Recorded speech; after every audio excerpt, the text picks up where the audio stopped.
오늘은 출애굽기 말씀을 같이 한번 나누려고 준비를 했습니다. 오늘 말씀 역시 교회력 성서 일과를 따라서 준비한 말씀이고요.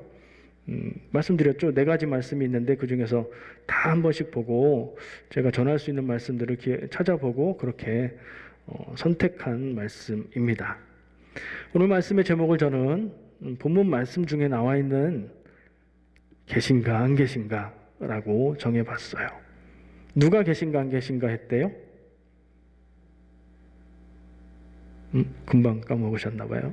성경 말씀 7절에 보면 백성들이 여호와를 시험하여 이르기를 여호와께서 우리 중에 계신가 안 계신가 했다는 얘기예요. 계신가 안 계신가? 누가요?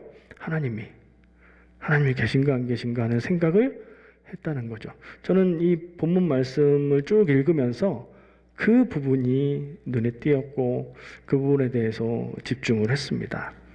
그것을 함께 나눌 때 여러분들께 하나님의 은혜와 깨달음과 삶을 돌아볼 수 있는 그런 기회가 되시기를 축복합니다.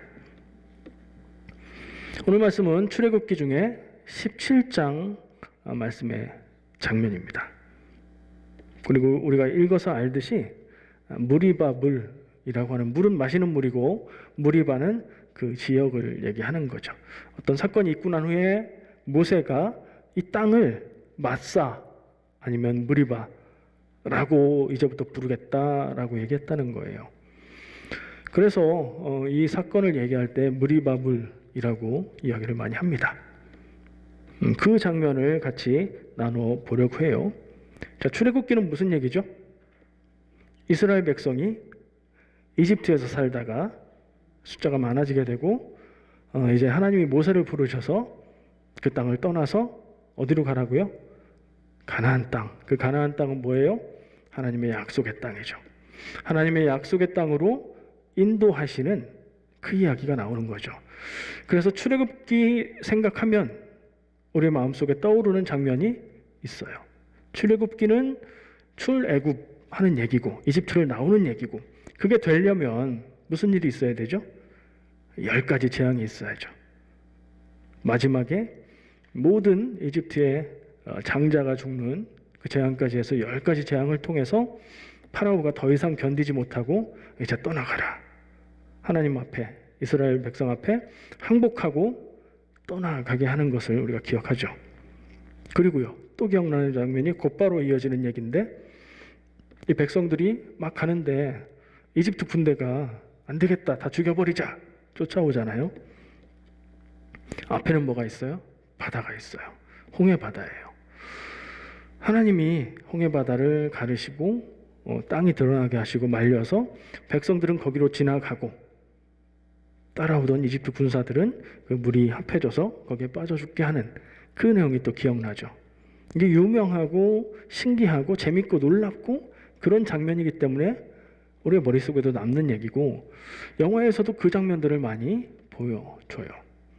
근데 생각해보면 출애굽기의 내용은 이집트를 나오는 얘기로 끝나는 게 아니죠. 뒷부분에 많은 내용이 광야에서 생활하는 내용을 다루고 있습니다. 물론 레위기, 민수기까지 해서 그 스토리가 이어지지만 출애굽기만 해도 많은 부분이 10가지 재앙과 홍해를 건너는 이런 놀랍고 재미있는 사건뿐 아니라 광야에서의 생활에 초점이 있다는 것을 기억할 필요가 있고요.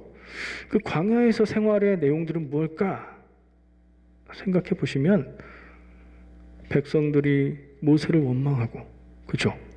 왜 원망하죠? 뭐가 없을 때마다 원망해요. 뭐가 없어요? 제일 먼저 물이 없어요. 마실 물이 없다. 우리를 목말라 죽게 할 거냐? 물 주고. 먹을 음식이 떨어졌다. 이게 자연스러운 순서잖아요. 광야에 나가면 물도 없고 음식도 없으니까 출애굽할 때 싸가지고 왔겠죠. 아무리 많이 싸가지고 나와도 물은 마시면 없어지는 거니까 물이 먼저 떨어졌을 것이고, 그 다음에는 먹을 음식이 떨어졌을 거예요.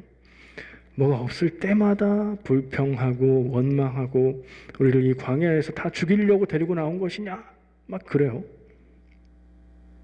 오늘 이 무리바 물 사건은 물이 처음 떨어진 그 장면은 아니에요. 두 번째예요. 물이 처음 떨어진 것은 초반에 출애굽기 내용에 보면 15장, 16장, 17장으로 이어지는데 15장에 마라라는 곳에 도착했는데 그쯤에 물이 떨어졌어요. 근데 마라에 가니까 물이 있어요. 자연 상태에 물이 있어요. 근데 그 물이 어땠어요? 쓴물이라고 되어 있죠. 근데 설명들을 찾아보니까 짠맛이 나고 사람이 먹을 수 없는 물이었다고 해요. 그래서 그 쓴물이 있었는데, 그래서 또 모세한테 원망하니까 모세가 하나님께 기도하고 하나님이 나무를 가리키면서 저 나무에 나뭇가지를 물에 넣어라. 그래서 그렇게 했더니 단물이 되었다. 물이 설탕물이 됐다는 얘기가 아니라 마실 수 있는 생수가 됐다는 얘기죠. 그래서 첫 번째 물 문제는 해결합니다. 문제가 생기고 해결하고, 이제 그 다음 문제는 뭘까요? 뭐가 떨어지겠어요? 식량이 떨어지죠. 먹을 게 없어서 하나님 앞에, 모세 앞에 막 원망합니다. 그랬더니 이제부터 뭐가 주어지죠? 광야의 식량인 만나가 주어집니다. 그때부터 시작해서 광야 생활이 끝나고 가나안 땅에 들어갈 때까지 40여 년간 만나가 계속 주어지는 거예요. 놀라운 일이죠. 사람들이 싸들고 준비해온 그 음식이 떨어지는 때로부터 해서 하나님의 은혜가 그들을 인도한다는 것을 기억할 필요가 있을 것 같아요. 그 다음에 물 한 번 떨어졌는데 먹고, 그 다음에 음식 한 번 떨어졌는데 음식 주시고, 그 다음에 또 물이 없습니다.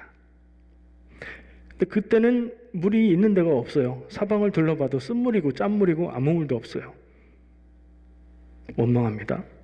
우리를 죽일 거냐? 이번엔 좀 격렬하게 합니다. 원망이 조금 더 과격해지고 격렬해지면 어떻게 될까요? 모세한테 막 들이대고 대들고 뭐 그랬겠죠. 모세가 뭐라고 얘기하냐면, 하나님 앞에 기도하면서 이들이 조금만 있으면 저를 돌로 칠 것 같습니다. 무슨 얘기예요? 저를 이제 곧 죽이려고 하는 것 같아요. 제가 이 백성들에게서 살의를 느꼈어요.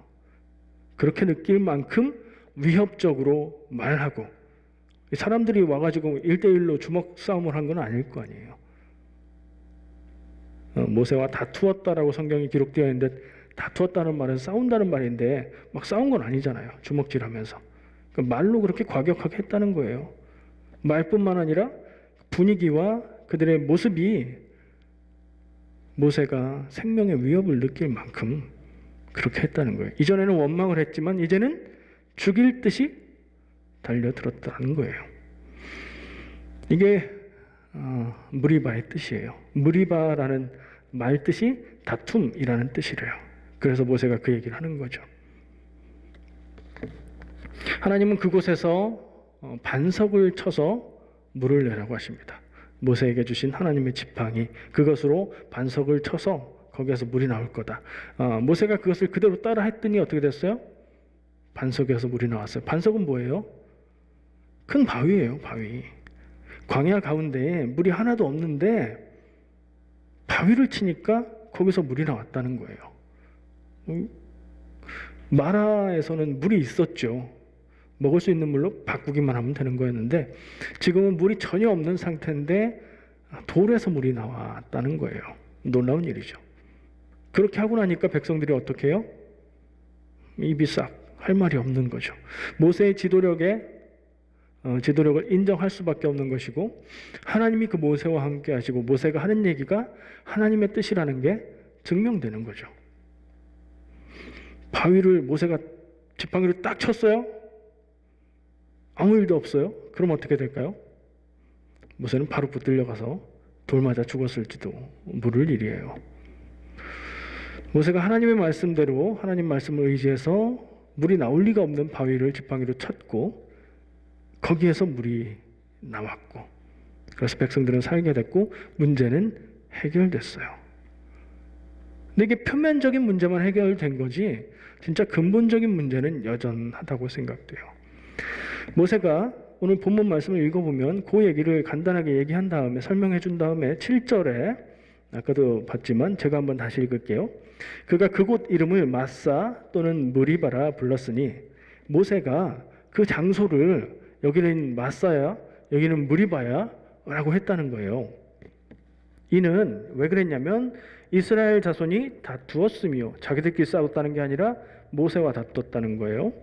그들이 여호와를 시험하여 이르기를 여호와께서 우리 중에 계신가 안 계신가 하였다. 모세가 물이 없는 문제를 해결하고 나서 백성들이 인정하게 되고 그 불평하던 입이 딱 닫히게 된 다음에 그들을 향해서 이제부터는 여기를 마사 무리바라고 할 거야. 그 뜻이 뭐라고요? 싸웠고 하나님을 시험했다. 누가요? 백성들이. 너희들이 여기에서 한 행위는 나와 다투고 나와 싸운 것이고 나에게 대들고 나에게 저항한 것이고 이것은 나 개인한테 한 게 아니라 하나님에게 똑같이 한 거다. 이거 잊어버리지 마라. 지금은 이 일을 그냥 넘기지만 너희들의 행위는 그런 큰 잘못이다. 잊지 말고 기억하고 다시는 그러지 말라 하는 경고를 주고 있는 거죠. 어떤 일이 지나고 난 다음에 그 일의 의미를 지도자가 얘기해 주는 거예요. 그 얘기를 듣고 바른 생각을 하는 사람이라면 우리가 앞으로는 어렵고 힘든 일을 만났을 때 그렇게 할 게 아니라 하나님 앞에 기도하고 모세에게 어떻게 해야 될지를 구하고 하나님이 직접 인도하시는 모세의 그 지시를 잘 따라야 되겠구나 이렇게 생각하는 거죠. 근데 이스라엘 백성들의 앞으로의 모습은 어때요? 뭐가 없을 때마다 뭐가 힘들 때마다 어려움이 닥칠 때마다 원망합니다. 똑같은 일을 만나도 똑같이 원망해요. 도무지 발전이 없고 배울 줄을 모르는 그런 백성들처럼 느껴져요. 모세는 그들을 향해서 그 답답한 마음을 여기는 마사야, 여기는 무리바야 라고 얘기한 거예요. 자, 그 두 가지 의미를 성경에서 얘기하고 있는데 그게 대응을 이루고 있어요. 마사는 시험이라는 뜻이라고 했고 무리바는 다툼이라는 뜻이라고 했어요. 다툼은 모세와 다투었다는 얘기고 모세와 다투었다는 얘기는 하나님께 대항했다는 얘기라는 그런 의미고 마사 시험은 하나님을 시험했다는 얘기예요. 근데 이게 2절 말씀부터 나오거든요. 지금 우리는 5, 6, 7절을 읽었는데 모세가 그 앞에서 여호와 하나님을 시험하지 마라 라는 얘기를 해요. 그러니까 이 지금 다툼과 시험이라는 두 가지 주제가 이 장에서 굉장히 중요한 주제로 반복적으로 얘기가 되고 있는 거예요. 모세를 향해서 그렇게 폭력적으로 그렇게 난폭하게 대하는 것은 모세를 대항한 일이고 그것은 하나님을 대항하는 것. 그 얘기는 무리바라는 말에 담겨 있고 그렇게 하는 것 자체가 하나님을 시험하는 일인데 오늘 7절 말씀에는 앞에 없었던 얘기가 처음으로 등장해요. 그들이 여호와를 시험하여 여호와께서 우리 중에 계신가 안 계신가 하였다. 그들은 누구예요? 이스라엘 사람들이, 백성들이 자기들끼리 이제 물이 없을 때에 모세가 해결해 주기 전에 마실 물이 없어서 문제가 생겼을 때에 그들이 뭐라고 했냐면 우리 중에 하나님이 계신가 안 계신가 이랬다는 거예요.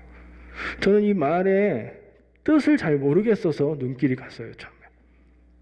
지금 쭉 이어지는 내용 가운데 여기를 마사라고 할 건데 그거는 너희가 하나님을 시험했어? 근데 너희들은 우리 중에 하나님이 계신가 안 계신가를 얘기했지. 하나님이 계신가 안 계신가? 무슨 뜻이죠? 뭘 얘기하는 거죠? 좀 깊이 생각해 봐야 됐어요.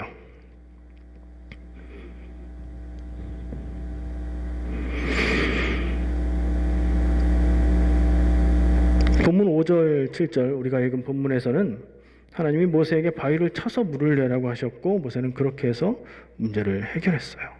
그리고 모세는 다시 한번 아까 얘기한 대로 그 일들의 의미를 이야기해 줬고 다시는 그러지 마라라고 경고 혹은 타이르는 말을 백성들에게 준 것이겠죠. 그냥 자기의 분을 토한 게 아니에요. 백성들에게 너희들이 행한 일들의 의미를 아이들 가르쳐 주듯이 가르치고 앞으로 그러지 말 것을 당부하는 말씀이었어요. 그런데 7절에서 말하는 하나님을 시험했다는 얘기, 하나님이 계신가 안 계신가가 왜 하나님을 시험하는 건가? 저는 이 고민부터 해야 됐습니다. 하나님이 계신가 안 계신가라는 말은 두 가지 의미로 생각할 수 있어요. 일단은 그 말의 의미를 생각해야 되잖아요. 자, 그 말만 가지고 생각해 보면 무슨 말이죠? 이 세상에, 이 우주에 하나님이라는 그런 존재가, 그 신이, 그런 분이 계시냐 안 계시냐, 회의라고 하죠. 회의, 의심. 있나 없나 라고 묻는 건 벌써 있다는 확신이 흔들렸다는 얘기죠. 그걸 묻는 말일 수 있어요. 첫 번째 의미로는.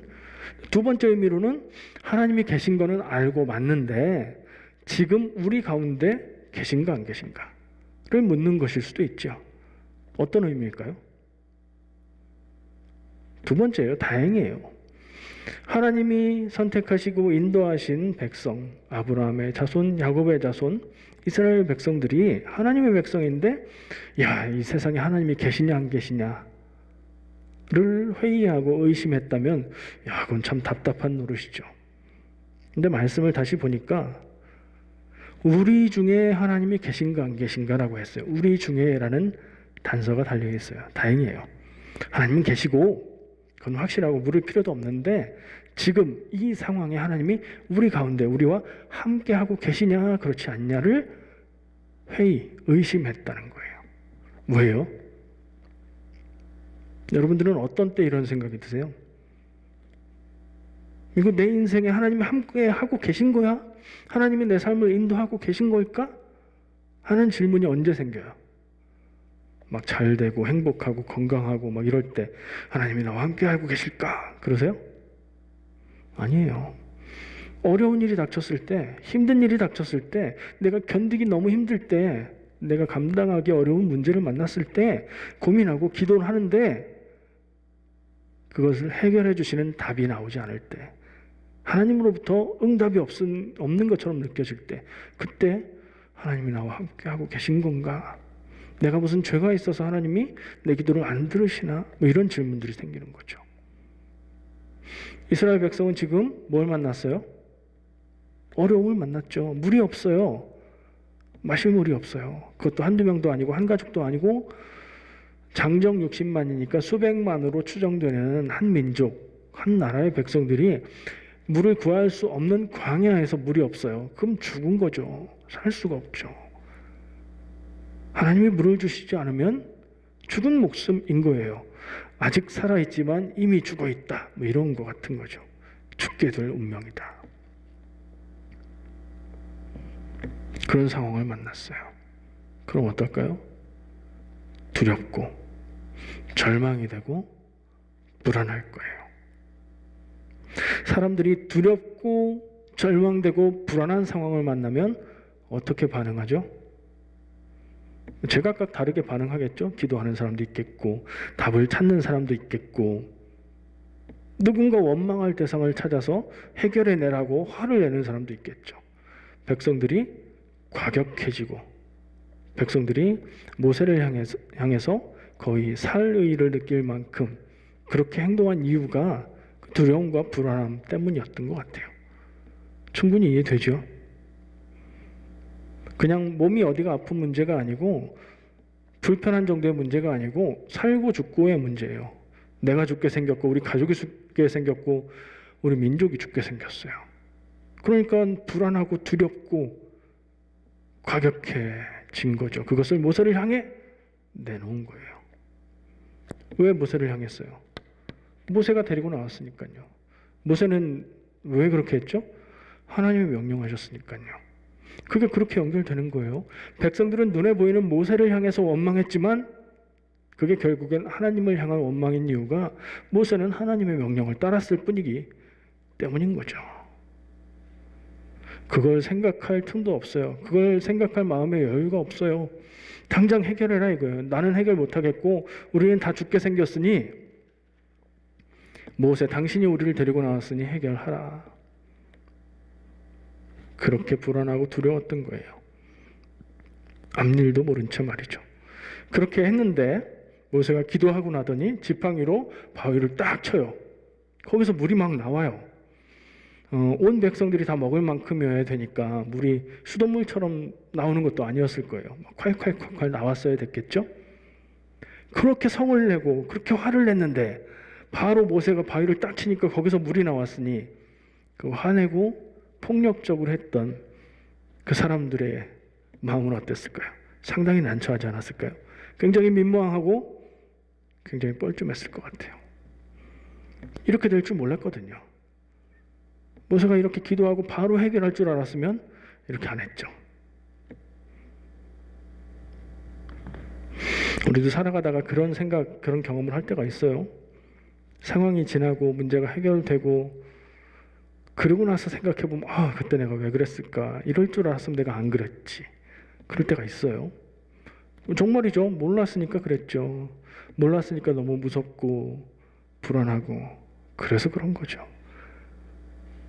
우리가 다 알듯이 사람은 앞날의 일을 알 수가 없어요.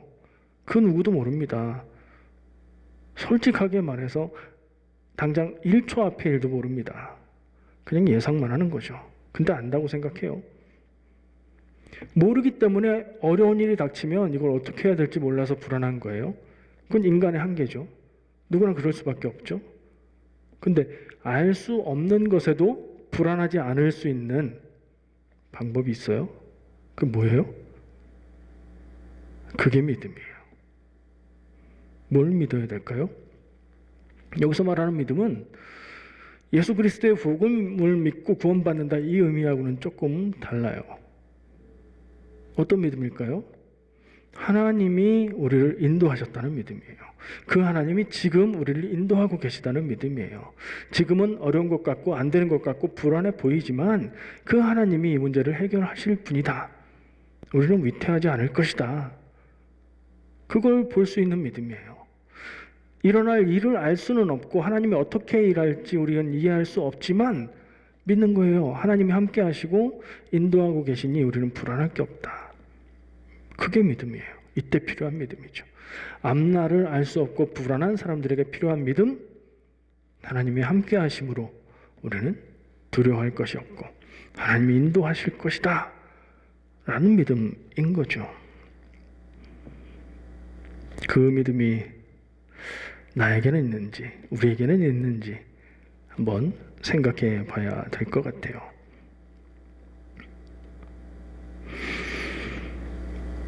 이 모세와 백성들과 갈등하고 이것도 어느 정도 과정이라고 생각해요. 지금 초반이잖아요. 그리고 하나님의 역사하심을 경험하고는 있지만 이게 뭐가 어떻게 되는 건지 잘 모르잖아요.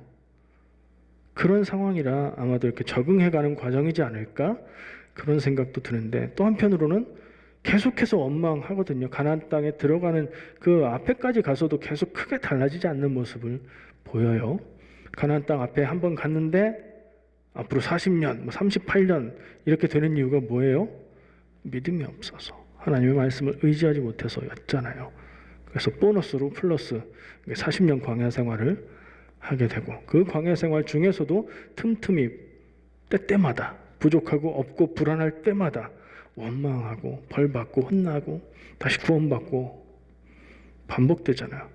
출애굽기의 내용, 광야 생활의 내용을 한번 생각해 보면 이스라엘 백성들의 모습은 계속 그래요. 계속 원망하고 그래서 벌받아서 뭐 얼마가 죽고 뭐 어떻게 되고 그리고 구원받고 또 원망 계속 그래요. 근데 하나님이 하시는 일의 역사를 보면 광야 생활 가운데 하나님이 하신 일, 특별히 출애굽기의 후반부에 기록되어 있는 내용들을 보면 하나님은 뭘 자꾸 주세요.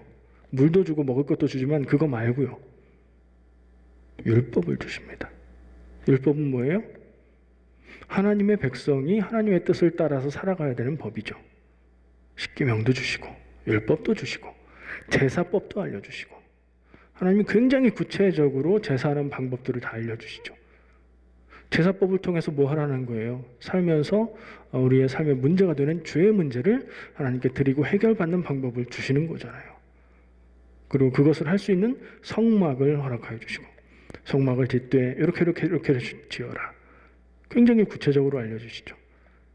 백성들은 원망하고 실패하고 계속 그렇게 엉망인 것처럼 살고 있지만 하나님은 계속해서 하나님의 백성은 어떻게 살아야 되는지에 대한 답들을 주고 계신 것이라고 볼 수 있어요. 약속의 땅에 들어가서는 그렇게 살아야 되니까 광야에서 그 삶을 훈련하는 과정을 살아가고 있는 거죠. 그렇게 변화되지 않는 것처럼 보이지만 그 백성들은 광야에서 그 시간 동안 그렇게 변화되어 가고 있었고, 삶의 틀이 그렇게 굳어져 버려서 어떻게 할 수 없는 사람들은 그 광야의 40년 기간 동안 다 죽어버리죠. 그리고 그 다음 세대, 새로운 세대, 하나님이 함께 하시는 경험을 했고 하나님이 인도하시는 것을 경험했고 만나를 먹고 구름기둥 불기둥이 인도하는 것을 일상으로 살았던 세대들이 약속의 땅에 들어가서 살게 되는 거죠. 누구 빼고요? 여호수아와 갈렙 빼고요. 그 사람들은 이전 세대지만 믿음으로 살아가는 방법을 알고 그렇게 살았던 사람들이기 때문에 하나님의 백성, 하나님의 땅, 약속의 땅에서 살 자격이 주어졌지 않았나 그런 생각을 합니다.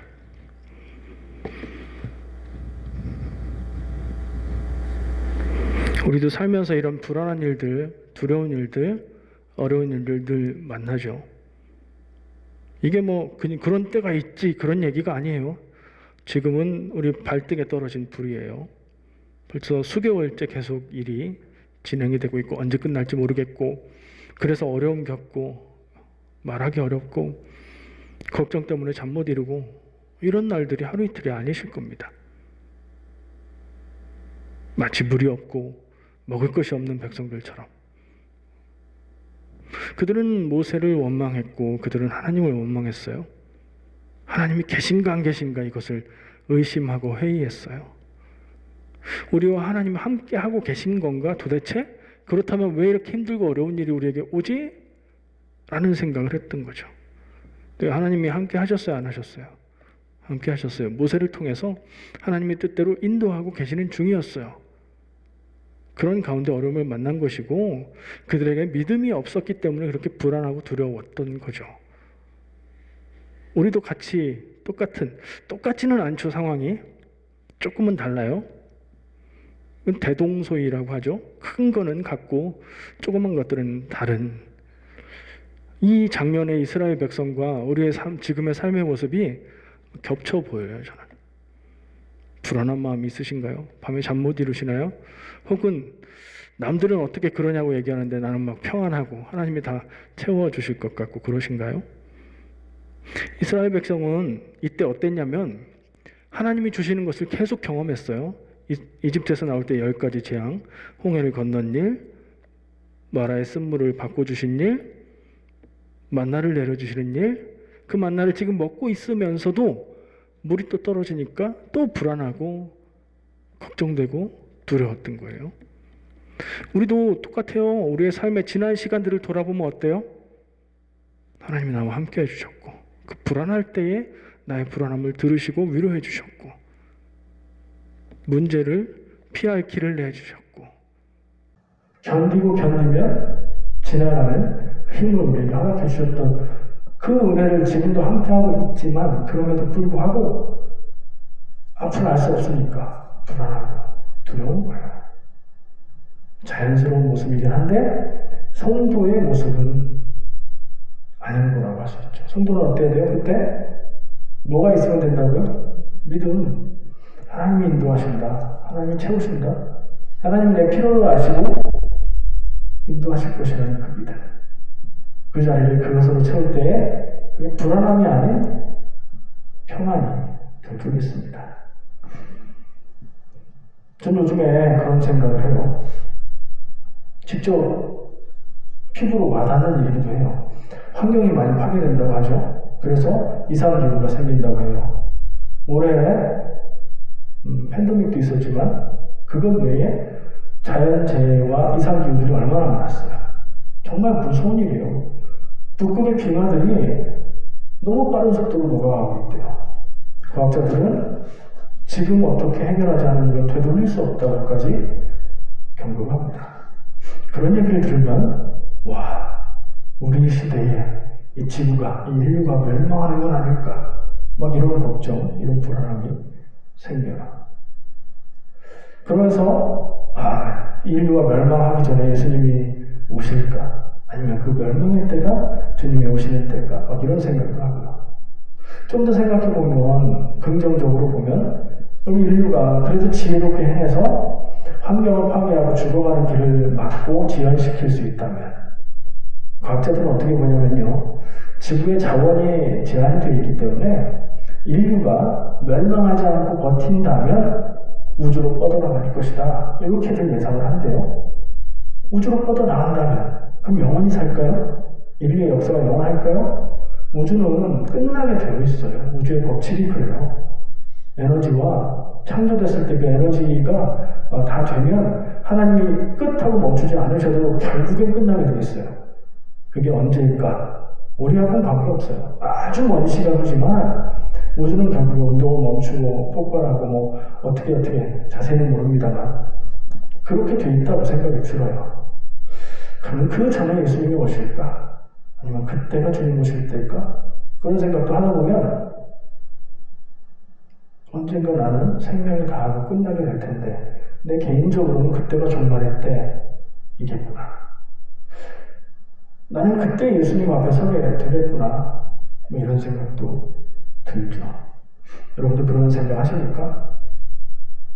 그런 생각까지 쭉 생각이 흘러가다 보면 막 당장 불안하고 두려운 마음은 좀 어느 정도 사고가 되는 것 같고 결론은 뭐예요? 어떻든 우리는 하나님 앞에 온전히 살아가야 된다. 이게 결론이잖아요.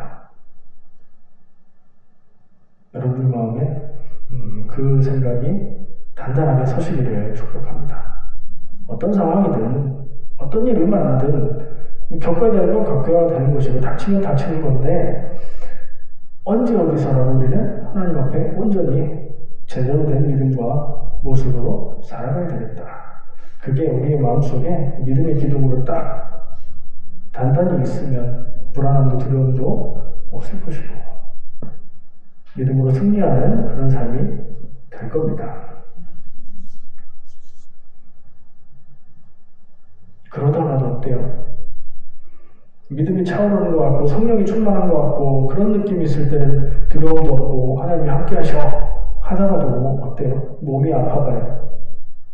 내가 해결할 수 없는 일을 만나봐요. 이스라엘 백성과 똑같아요. 또 엉망하고 또 불안해하고 또 두려워합니다.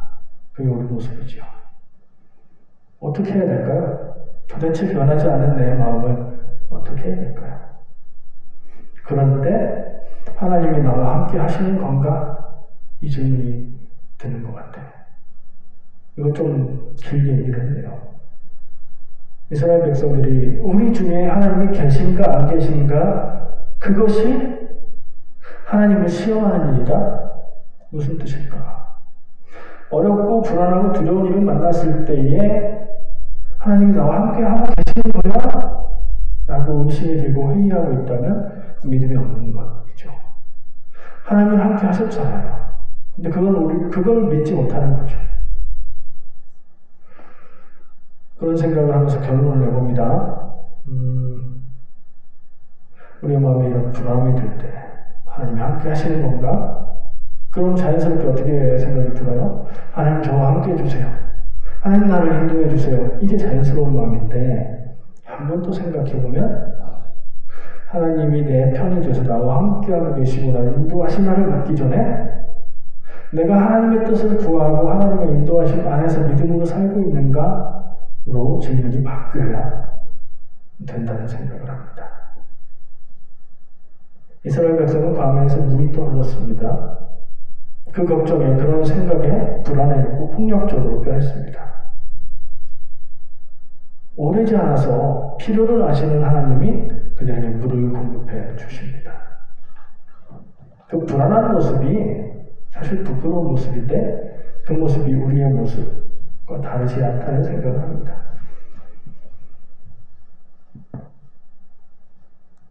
불안을 이기는 길 믿음 그것이 우리 모두에게 있기를 축복합니다. 이런 얘기를 들었습니다. 보통 사람들이 걱정하는 일에 80% 10개 중에 8개는 일어나지 않을 일이다. 이런 얘기를 들었어요. 생각해보면 공감이 되세요? 걱정이 많은 분들은 그럴 수도 있겠죠. 그래서 검색을 해보니까 딱 80%라는 숫자는 제가 들은 건데 안 나오고 인터넷 검색에는 걱정하는 90%의 일은 일어나지 않는다. 좀 더 높아요. 또 어떤 글에는 걱정하는 일의 40%는 절대로 일어나지 않는다. 이런 얘기를 하고 있더라고요. 하나님이 함께 하실 건데 믿음 없는 이들에게는 걱정이 충만할 것이고, 하나님이 함께 하시지만 믿음으로 사는 사람에게는, 하나님이 함께 하시는데 믿음으로 사는 사람에게는 걱정이 아니라 기대가 충만하게 될 것 같습니다. 여러분들 다 아실 텐데 티벳 속담, 걱정을 해서 걱정이 없어지면 걱정이 없겠네. 그게 티벳 속담이래요. 그런 말이 있대요. 걱정을 해서 걱정이 없어지면 걱정이 없겠네. 진짜 그렇죠? 우리 중에 하나님이 계신가 안 계신가, 이스라엘 백성의 그 고민, 우리도 똑같이 하고 있는 그 두려움, 그것이 아니라 내가 하나님의 뜻 안에 있는가 그렇지 않은가, 그게 우리의 질문이 되어야 하고요. 하나님의 뜻에 순종하며 평안을 누리는 삶을 사시기를 축복합니다. 기도하겠습니다.